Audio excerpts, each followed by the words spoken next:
PSL खत्म होने की देर थी और फिर जैसे हर दफ़ा हमारे सोसाइटी में होता है कि इसने अच्छा किया, उसने बुरा किया, इसने ये बात कर दी, उसने ये बात कर दी और वो मरहला अब वो सिलसिला शुरू हो चुका है।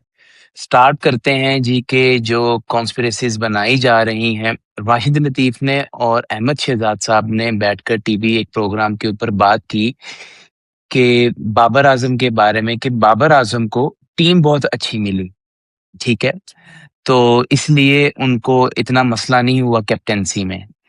ऑन द अदर साइड अगर देखा जाए तो राशिद लतीफ़ साहब से बात हुई थी रावलपिंडीज़ के बारे में और रावलपिंडीज़ की मैनेजमेंट के अंदर राशिद लतीफ़ खुद भी हैं और उन्होंने उस चीज़ के बारे में बात करने से गुरेज़ की और हमारा जो हॉट टॉपिक हमेशा होता है बाबर आज़म, वो उस बात पर उन्होंने काफ़ी तफ़सीली ये बयान दिया कि जी कि इनके पास टीम अच्छी थी, इसीलिए। और अब बातें चलनी और जगहों पे भी बातें चलनी शुरू हो गई हैं कि बाबर आज़म को हमें पाकिस्तान टी20 टीम का कैप्टन बना देना चाहिए या नहीं बना देना चाहिए।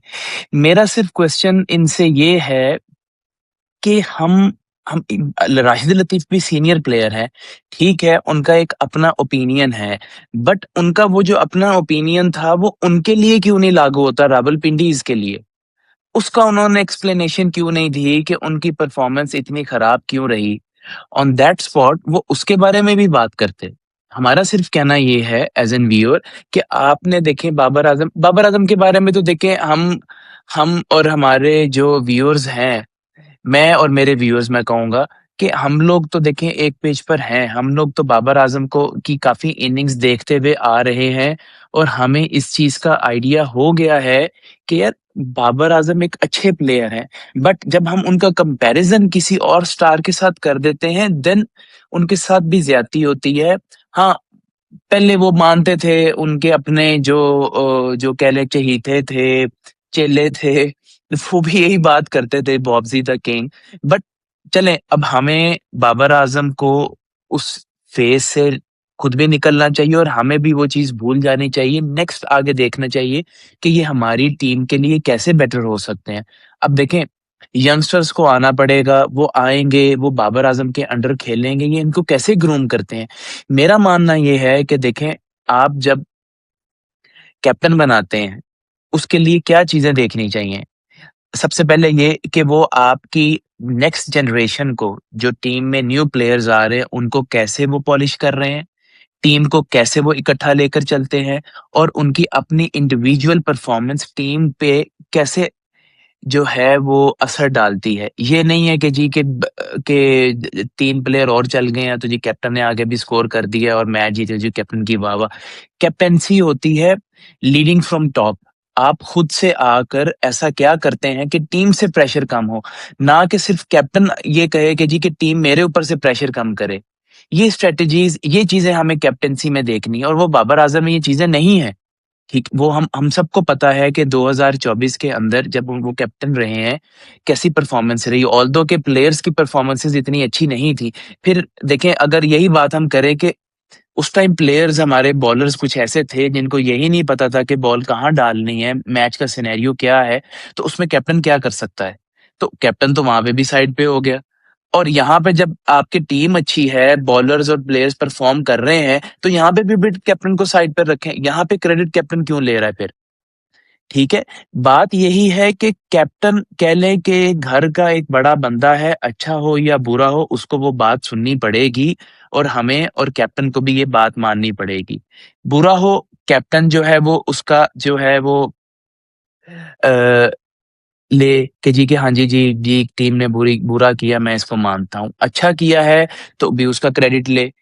तो हमें कैप्टेंसी के अंदर पहले ये चीज़ें देखनी पड़ेगी। देखिए शान मसूद टेस्ट के कैप्टन बने, ठीक है, उनकी अपनी परफ़ॉर्मेंस कैसी थी। बट वो आपके काउंटी के अंदर कैप्टेंसी करते रहे, उनका एक्सपीरियंस था टीम को कैसे जोड़ के रखना है, कैसे प्रेशर को टेक ऑफ करना है। तो हम हमें कैप्टेंसी के अंदर वो चीज़ें चाहिए, आपकी प्रेस कॉन्फ्रेंसेज़, आपका आपका इमेज कैसा जा रहा है दुनिया के सामने, हमें कैप्टन वो चाहिए जो टीम का फेस हो। वो ये नहीं है कि जी टीम को आगे लगा के जी कि मैंने तो इन्हें ये कहा था, मैंने ये किया था, मैंने ये करने की कोशिश की, मुझे ये प्लेयर नहीं मिला, मुझे वो प्लेयर नहीं मिला। नहीं, ये चीज़ें अब नहीं चल सकती। अपार्ट फ्रॉम दिस टॉपिक कि जी के बाबर आज़म को कैप्टन बनना चाहिए या नहीं बनना चाहिए, वो हम सबको पता है कि यार आप एक टूर्नामेंट पीएसएल के ऊपर इस चीज़ को डिसाइड नहीं कर सकते और वो बहुत देर से कैप्टेंसी करते हुए आ रहे हैं। हमें आगे भी प्लेयर्स देखने हैं कि इसके अलावा भी बहुत सीनियर प्लेयर थे कि उन्होंने क्या परफॉर्मेंसेज़ दी। आप रिज़वान को देख लें, सलमान अली आगा देख लें, तीनों फॉर्मेट में वो हमारे खेलते हैं। ठीक है, साइम जो थे हमारे सबसे महंगे प्लेयर 12 करोड़ के, सिर्फ वो फाइनल में उन्होंने 50 रन बनाए। शादाब ऑलराउंडर उनका उन्हें match of the player of the tournament का अवार्ड मिला, बट उनकी overall performance as an Pakistan team T20 player वो कैसी रही, ठीक है? वहाँ पर तो ऐसी पिचेज़ और ये चीज़ें नहीं होंगी, बैटिंग के अंदर उनका क्या परफॉर्मेंस रही, विकेट्स उन्होंने ली 17-18 विकेट्स ली, बट वो किस टाइम पे ली, कैसे ली, हमें ये देखना पड़ेगा कि as an analyst critically analysis करना पड़ेगा कि जी कि ये उनकी ठीक थी परफॉर्मेंस, क्योंकि यार पीएसएल के अंदर तो जी कर दी, आपने नए प्लेयर्स से आउट कर दिए, प्रेशर बना दिए। क्या ये स्ट्रैटेजीज़, आपका ये माइंड रीडिंग आईसीसी के टूर्नामेंट्स में दूसरी टीम से खिलाफ चल सकता है कि नहीं? हमें सिर्फ ये देखना है, ठीक है? सुफ़ियान मुकीम थे, वो आउटस्टैंडिंग रहे हैं पूरे टूर्नामेंट के अंदर।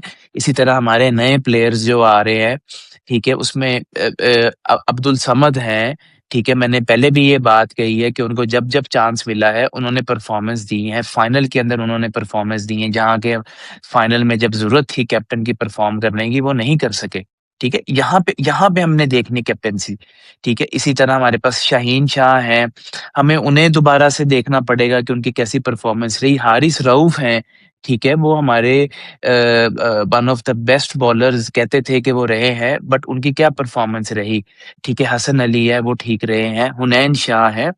तो हमें ये सारी चीज़ें देखनी पड़ेंगी, दोबारा से एनालिसिस करना पड़ेगा, टीम के अंदर लगाना पड़ेगा। देखिए ना, ये प्लेयर्स हैं, मैं ये नहीं कहता कि आप इनको फौरी तौर पर निकाल दें जिनकी परफ़ॉर्मेंस नहीं, इसकी रीज़न ये है कि हम ऐसा कर नहीं सकते, क्योंकि जिन प्लेयर्स की परफ़ॉर्मेंसेज़ अच्छी रही हैं, उनको हम फौरी डाल नहीं सकते। उन्होंने इंटरनेशनल आपके मैचेज़ इतने नहीं खेले हुए, फर्स्ट क्लास क्रिकेट इतनी नहीं खेली हुई, ठीक है? उन्होंने तकरीब 3-3, 4-4 मैचेज़ खेले हुए हैं, यहाँ से वो पिक करें इंटरनेशनल, आपके जो फर्स्ट क्लास क्रिकेट है, उनको वो खिलाएँ, वहाँ पे उनकी ग्रूमिंग हो, देन एक-एक करके उनको टीम में लाया जाए। हमारे जो कैप्टन हैं, हमारे जो सीनियर प्लेयर्स हैं टीम के अंदर, वो उनको ग्रूमिंग दें, उनके शैडो के अंदर वो खेलें, वो कॉन्फिडेंट फ़ील करें। अब बांग्लादेश के खिलाफ हमारी सीरीज़ आने वाली है टेस्ट, यहाँ पर पता चल जाएगा सबका कि जी क्या है, यही नाहिद राना है जिन्होंने परेशान करके रखा हुआ था सबको, और वो देखेंगे कि जी के ये कैसे यहाँ पे परफॉर्मेंस देते हैं अब उनके अगेंस्ट बांग्लादेश के खिलाफ टी20 टेस्ट सीरीज में।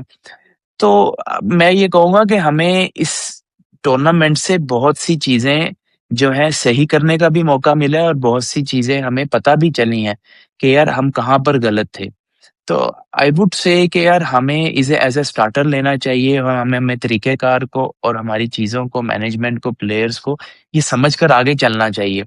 नहीं करेंगे तो हमें हमें तो एज़ एन व्यूअर नज़र आ रहा है कि यार हमारी जो क्रिकेट है वो डे बाय डे गिरती चली जा रही है, और वो क्यों गिरती चली, मैं एक एग्ज़ाम्पल दूँ, मैं आईपीएल का एक मैच देख रहा था। मुंबई इंडियंस जो मैचेस हार रही थी, ठीक है? और कल उनके अनफिट एक प्लेयर थे जो जब अनफिट होने से पहले उन्होंने 3 मैचेस खेले तो वो जीते। वो चले गए तो एक गैप आ गया, तो वो 3 से 4 से 5 मैच आई थिंक वो हारे हैं, उनकी गैर मौजूदगी में। कल वो लोग खेले हैं, 229 रन्स चेज़ कर रहे थे। मैं व्यूअर्स से कहूँगा कि वो आप मैच देखें, उन्होंने चेज़िंग कैसे की, वो कैप्टन थे, उनका इम्पैक्ट टीम के ऊपर कैसा था, वो कहाँ से लेकर चले और कहाँ पर जाकर उन्होंने इनिंग्स को एंड किया, कैसे एंड किया, और उसके बाद टीम के ऊपर से प्रेशर को कैसे टेक ऑफ किया। तो ये मैं कहूँगा कि हमें ये चीज़ें वहाँ से कुछ अच्छे जो प्लेयर्स हैं, वहाँ से सीखनी पड़ेंगी। Thank you.